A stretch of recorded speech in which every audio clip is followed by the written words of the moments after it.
দ্বারকেশ্বরে স্নান করতে নেমে তলিয়ে যাওয়া 3 পড়ুয়ার মধ্যে দুজনের দেহ উদ্ধার। তৃতীয় জনের খোঁজে তল্লাশি জারি। দ্বারকেশ্বরে স্নান করতে নেমে তলিয়ে যাওয়া 3 পড়ুয়ার মধ্যে 2 পড়ুয়ার দেহ উদ্ধার করল বিপর্যয় মোকাবিলা বাহিনী। গতকালের পর আজ ভোর থেকে নিখোঁজ 3 পড়ুয়ার খোঁজে দ্বারকেশ্বর নদে তল্লাশি শুরু করে বিপর্যয় মোকাবিলা বাহিনী। তল্লাশি চলাকালীন দুর্ঘটনাস্থল থেকে প্রায় বেশ কিছুটা দূরে 2 পড়ুয়ার দেহ দেখতে পান বিপর্যয় মোকাবিলা বাহিনীর কর্মীরা। এরপর দেহ দুটিকে উদ্ধার করা হয়। তৃতীয় নিখোঁজ পড়ুয়ার খোঁজে এখনও তল্লাশি চালাচ্ছে বিপর্যয় মোকাবিলা বাহিনী। গতকাল দুপুরে স্কুল পালিয়ে বাঁকুড়ার বিষ্ণুপুর হাই স্কুলের 8 থেকে 9 জন পড়ুয়ার একটি দল সাইকেলে করে দ্বারকেশ্বর নদের সারেশ্বর শিব মন্দির লাগোয়া সুভাষপল্লী ঘাটে যায়। অন্যান্যরা পাড়ে থাকলেও নবম শ্রেণীর 3 পড়ুয়া অর্কদীপ দাস, সায়ন চ্যাটার্জি ও পরমেশ্বর মিশ্র নদের জলে নেমে সাঁতার কাটতে থাকে। সাঁতার কাটার সময় আচমকায় নদের গভীর জায়গায় তারা চলে যাওয়ায় 3 জনই তলিয়ে যেতে থাকে। প্রাথমিকভাবে সহপাঠীরা 3 জনকে বাঁচানোর চেষ্টা করেও ব্যর্থ হয়। পরে স্থানীয়রাও চেষ্টা চালান। খবর পেয়ে বিষ্ণুপুর থানার পুলিশ ও বিপর্যয় মোকাবিলা বাহিনী স্পিডবোট নামিয়ে নিখোঁজ 3 পড়ুয়ার সন্ধান শুরু করে। গতকাল সন্ধ্যা পর্যন্ত প্রায় 8 ঘন্টা দ্বারকেশ্বরের বুকে তল্লাশি চালালেও নিখোঁজদের খোঁজে কোনো খোঁজ মেলেনি। আজ ভোরের আলো ফুটতেই ফের নিখোঁজদের খোঁজে তল্লাশি শুরু হয়। বিপর্যয় মোকাবিলা বাহিনীর পাশাপাশি তল্লাশিতে যোগ দেয় আসানসোলের 7 ব্যাটালিয়নের সিভিল ডিফেন্সের কর্মীরাও। আজ তল্লাশি শুরু হওয়ার কিছুক্ষণ পরে দুর্ঘটনাস্থল থেকে বেশ কিছুটা নিচের দিকে নদীর জলে 1 পড়ুয়ার মাথা ভাসতে দেখা যায়। দুটোই পড়ুয়ার দেহ উদ্ধারে কিছুক্ষণের মধ্যে আরও বেশ কিছুটা দূরে অপর 1 পড়ুয়ার দেহ দেখা যায়। জানা গেছে এখনো পর্যন্ত পরমেশ্বর মিশ্র ও অর্কদীপ দাসের দেহ উদ্ধার হয়েছে। দেহ দুটি ময়নাতদন্তের জন্য বিষ্ণুপুর জেলা হাসপাতালে পাঠানোর পাশাপাশি নিখোঁজ তৃতীয় পড়ুয়া সায়ন চ্যাটার্জির খোঁজে তল্লাশি জারি রয়েছে।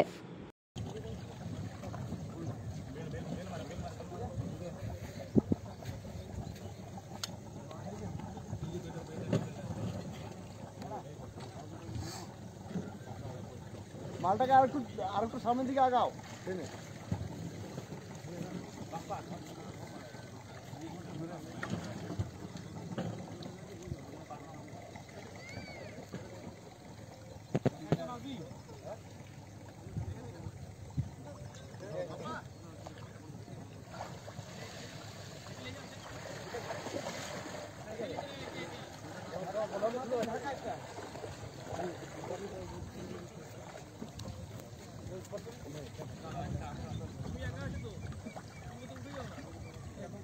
রক্ত বেরাচ্ছে না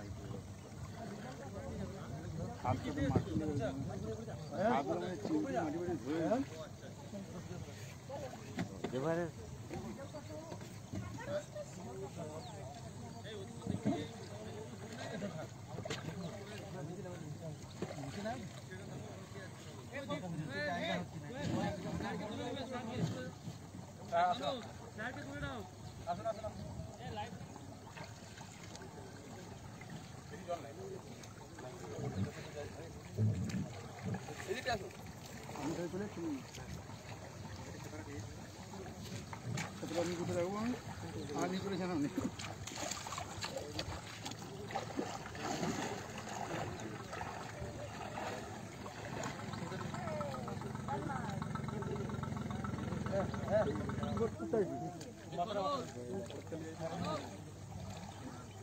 এখন ঘাটে যাবে না, একসাথে নিয়ে যাবে, কারণ নাহলে প্রচুর ভিড় হবে, তোমার সামলাতে পারবে না।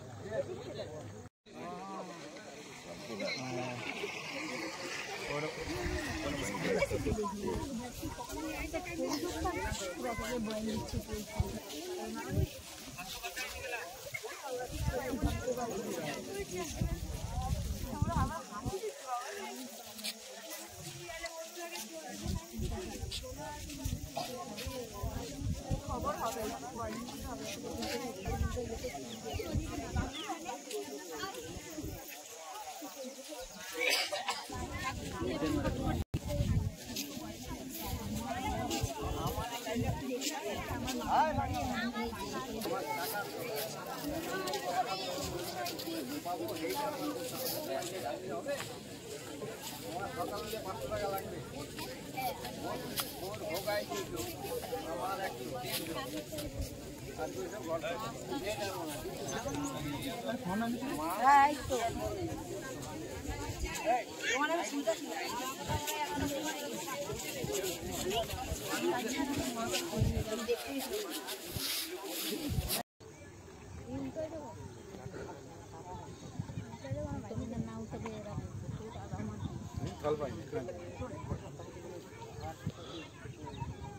মুজাফর বইঠে নিয়েছে ওদারটা মুজাফর বইঠে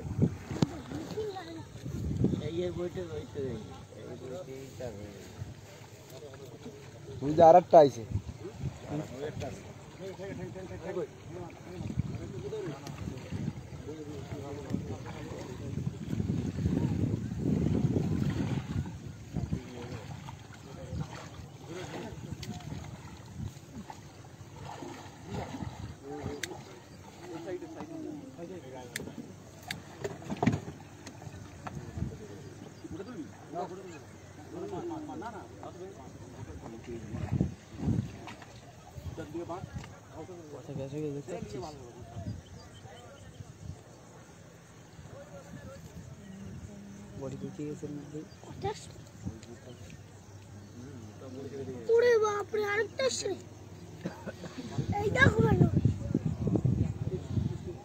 এগুলো পাম দেওয়া বোধ পাম খুলে দিলে আবার ইয়ে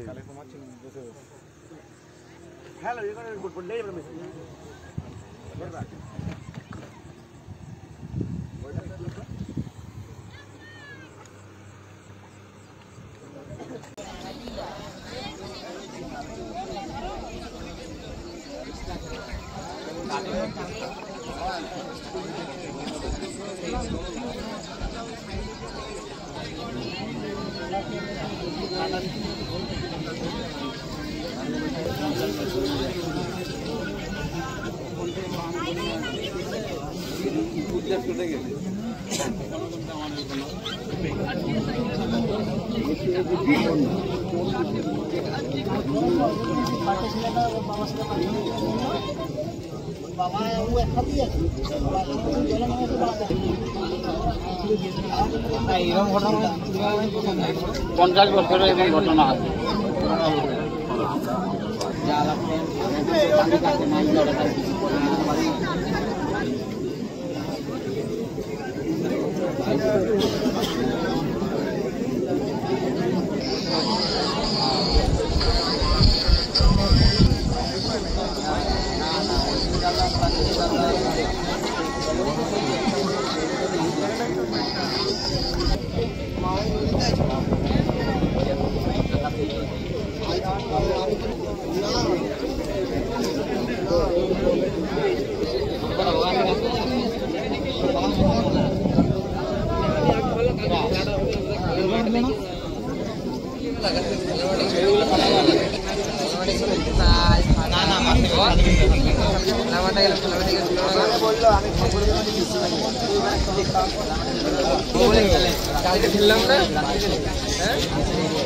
কালকে খেললাম বলা বলটা করলো বলার বলে 4টা বললা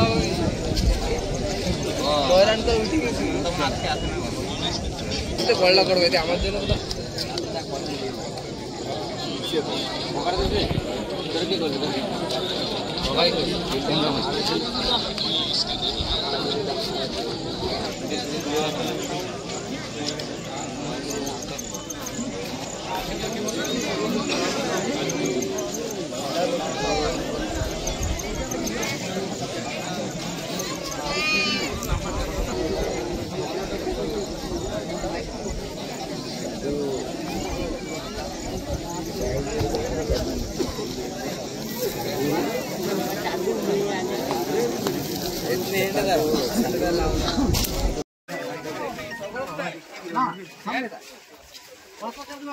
ওইটা সকল ওইটা এমন এটা সকল হচ্ছে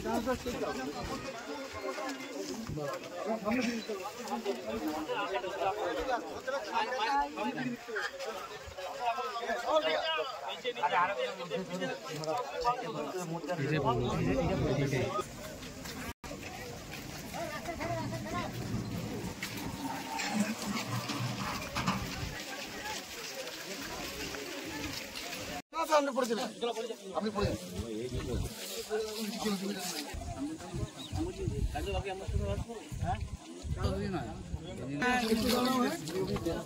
এই বোট সাহেব ধরো সাহেব ধরো সাহেব ধরো ধরো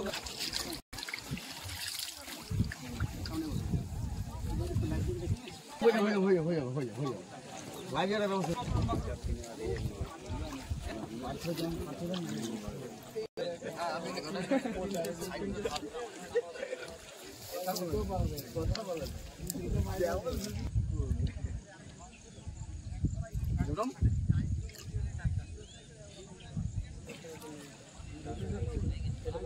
আটকে যাবে আমরা ইঞ্জিনটা করি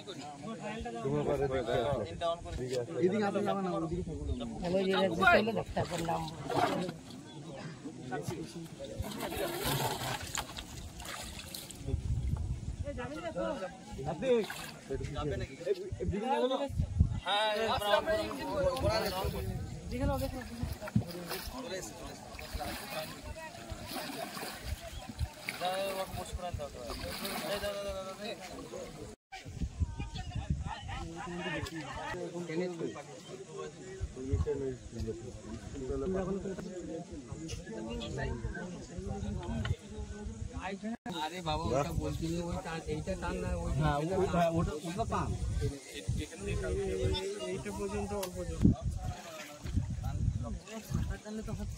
ঘটেছিল বলতে কালকে একটা 1:30 নাগাদ আমি পঞ্চায়েতে অফিসে ছিলাম, খবর আসে বিডিও সাহেবের মাধ্যমে কিংবা আমার এলাকার মাধ্যমে আমরা জানতে পারি যে এখানে বিষ্ণুপুর প্রথমে জানতে পারি যে সুভাষপল্লির 2-3 জন ছেলে ডুবে গেছে। তারপর আমরা যখন স্পটে আসি তখন দেখলাম যে বিষ্ণুপুরেই সব ছেলেগুলো ছিল, 9 জনের মতো 10 জনের মতো ছেলে ছিল, তার মধ্যে 4 জন নেমেছিল, 1 জন উঠে গেছে, 3 জন নদীতে তলিয়ে গেছে। কালকে বিষ্ণুপুর যে পুলিশ ডিপার্টমেন্ট আছে, এসডিও, বিডিও এবং প্রশাসনের সর্বকর্তারা এবং সাধারণ মানুষ সহযোগিতা করে কালকে খোঁজাখুঁজি হয়েছে। তখন পর্যন্ত খোঁজা যায়নি। আজ সকালে খবর আমরা সঙ্গে সঙ্গে আসি এবং যে টিম আছে রেস্কিউ টিম, তারা খোঁজাখুঁজি চলছে পাবলিকের মাধ্যমে এবং রেস্কিউ টিমের মাধ্যমে। আমরা দমদমা ফেরিঘাটের ওখানে একটা মাথা দেখতে পাওয়া যায়, সেখানে আমিও পৌঁছাইছিলাম, দেখলাম যে স্যারদের বললাম যে এখানে রেস্কিউ টিম গেল, যে তুললো, আর একটা শান্তিপুরে এখানে পেয়েছে। ওই দুটি এখন আপাতত পাওয়া গেছে, আর একটা এখনো পাওয়া যায়নি। তল্লাশি চলছে, প্রশাসনের টিম বিডিও সাহেব থেকে শুরু করে আইসি সাহেব থেকে শুরু করে প্রশাসনের সর্বকর্তারা নিজেরা ফিল্ডে নেমে গেছে। আমরা পঞ্চায়েতের তরফ থেকে আমাদের যারা লোকাল জনসাধারণ আছে তাদেরকেও বলে দিয়েছি, আমাদের ভিসিডি, ভিআরপি এমনকি যারা আছে তাদেরকেও নদী ধারে থাকতে বলেছি, ওই লাশটা যাতে পাওয়া যায়। কিভাবে শহরের ছেলেরা সচরাচর গ্রামের ছেলেদের সঙ্গে তুলনা করলে হবে না। তো শহরের ছেলেরা নদীর গতিবিধি বুঝতে পারে না, গ্রামের ছেলেরা এখানে থাকে, যারা বরাবর এখানে তারা আবহাওয়ার সঙ্গে খাপ খায়নি, তারা বাথরুমে চান করে, তারা এখানে নদীতে চান করে, পুকুরে যায়, তারা সাঁতার জানে, তারা সেইভাবে জানে না। সেই পরিপ্রেক্ষিতে তাদের কোনো একটা গাফিলতি হয়েছে, তার জন্য নদী গর্ভে তলিয়ে গেছে। স্নান করতে নেমে অনেকক্ষণ ওরা জলের মধ্যে ওদের নিজেদের মধ্যে আনন্দ ফুর্তি করেছে, তারপরে ওই আস্তে আস্তে যেতে যেতে নদীর যে টান, সে টানে বয়ে গেছে। মানে যারা আমাদের ছেলে ছিল ওদের টিমের, তাদের বক্তৃতা অনুযায়ী, তাদের কথা অনুযায়ী আমরা এসে জানতে পারি। তাদেরকে আটকে রেখেছিলাম কালকে। আমার নাম কার্তিক লোহার, দারিকা গোসাইপুর গ্রাম পঞ্চায়েত। আপনারা তো জানেন যে কালকে আমাদের দুপুর নাগাদ 3টে ছেলে এখানে মিসিং হয়ে যায়। তো কাল দুপুর থেকে আমাদের QRT team, sub divisional QRT team এর খোঁজাখুঁজির চেষ্টা করেছিল, কিন্তু কালকের দিনে আমরা পাইনি। আজ ভোরে আমরা খবর পেলাম যে বডিগুলো দেখা মিলেছে, সেই অনুযায়ী আমাদের সকাল থেকে আমাদের রেস্কিউতে নেমে পড়ে সব কিউআরটি টিম। এখনো পর্যন্ত আমরা 3 জনের মধ্যে 2 জনকে উদ্ধার করতে পেরেছি। আচ্ছা, একজন ছিল পরমেশ্বর মিশ্র, আর একজন হচ্ছে যে আমাদের অর্কদীপ দাস, এই 2 জন। কিন্তু এখনো সায়ন চ্যাটার্জি বলে যিনি আছেন, ওনাকে এখনো খোঁজাখুঁজি চলছে, আশা করছি খুব তাড়াতাড়ি ওনাকেও পাওয়া যাবে। আপনাকেও দেখা গেল যে স্পিড বোটে তল্লাশি করছেন। না, ওটা তো আমাদের একটা দায়িত্বই, আমাদের করতেই হবে। আমি আইসি সাহেব সকাল থেকে 2 জন মিলে একদম কাজ করছি, একসাথে 2 জনে মিলে। পরিবারের লোকে তো উৎকণ্ঠায় রয়েছে। পরিবারে তো একটু উৎকণ্ঠা আছেনই এখন। আমরা চেষ্টা করছি আরেকটা যে বডিটা আছে এটা তাড়াতাড়ি। কি জানতে পেরেছেন কিভাবে এই ঘটনাটা ঘটেছে কালকে, ওনারা তো স্কুল থেকে, আমরা যেটা খবর পেয়েছি, স্কুল থেকে এখানে চলে এসেছিল স্নান করার জন্য। তারপরে ওরা তো সাঁতার কাটতে জানতো না, সেই অনুযায়ী ওরা ডুবে মারা গিয়েছিল। আমার নাম সোমশঙ্কর মন্ডল, বিডিও বিষ্ণুপুর।